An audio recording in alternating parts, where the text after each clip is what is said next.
लोकसभा के चुनाव के बाद एनडीए सरकार को लगा बड़ा झटका। 7 राज्यों की 13 सीटों में से 7 सीटें इंडिया गठबंधन को हासिल हुई।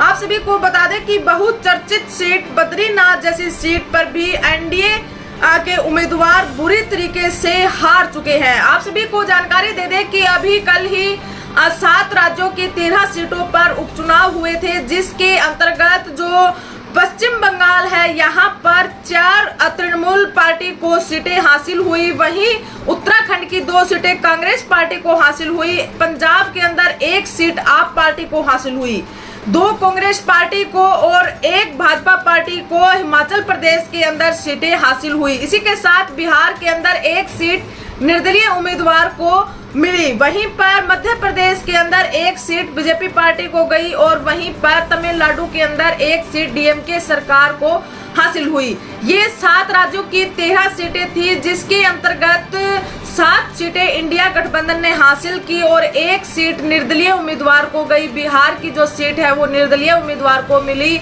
और वहीं पर जो 2 सीटें हैं वो एनडीए सरकार को मिली। अब 4 सीटें तृणमूल पार्टी को हासिल हुई है, इंडिया गठबंधन को हासिल हुई है और यहाँ से जो बीजेपी पार्टी और एनडीए के जो प्रत्याशी उतारे गए थे उनको बाहरी मतों के मार्जिन के साथ उन्हें हराकर तृणमूल पार्टी के प्रत्याशियों ने जीत हासिल की है।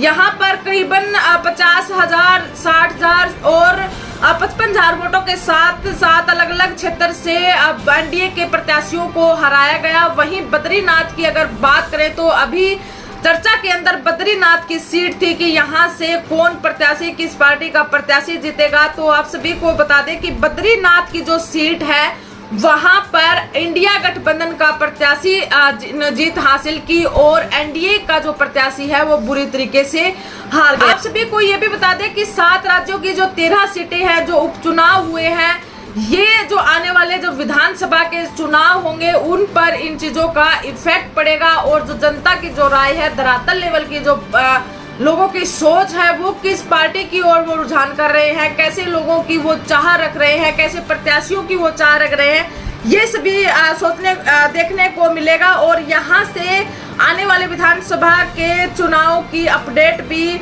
और साथ में उनके होने की संभावना और जीत की संभावना भी हमें देखने को मिल सकती है।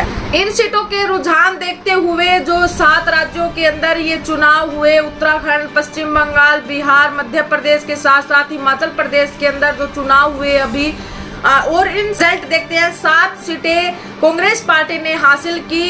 इन सीटों के रुझानों से ये अनुमान लगाया जा सकता है कि एनडीए की जो सरकार है या फिर बीजेपी पार्टी जो है उसकी लोकप्रियता देश के अंदर कम हो रही है। जिस तरीके से पहले वो भारी बहुमत के साथ जीत हासिल करते थे, उनके प्रत्याशी भारी मतों के साथ जीत हासिल करते थे, आज उनकी लोकप्रियता कहीं ना कहीं कम होती देख रही है। देश के अंदर प्रचलित विद्यमान जो मुद्दे हैं उनसे हटकर जो वर्तमान की जो एनडीए सरकार है उनकी जो कार्यशैली है, उन पर जो कार्य करने की उनकी जो सोच है, उनसे लोग काफी नाखुश हैं और उनकी लोकप्रियता देश के अंदर कम हो रही है और इंडिया गठबंधन की ओर देश की जनता का रुझान बढ़ रहा है। और इन रिजल्टों को देखकर ये अनुमान भी लगाया जा सकता है कि आने वाले राज्यों के अंदर जो सरकारें बनेगी वो इंडिया गठबंधन की बन सकती है या फिर अदर पार्टी की बन सकती है। आप सभी की क्या सोच है, क्या प्रतिक्रिया है, आप हमें जरूर बताएं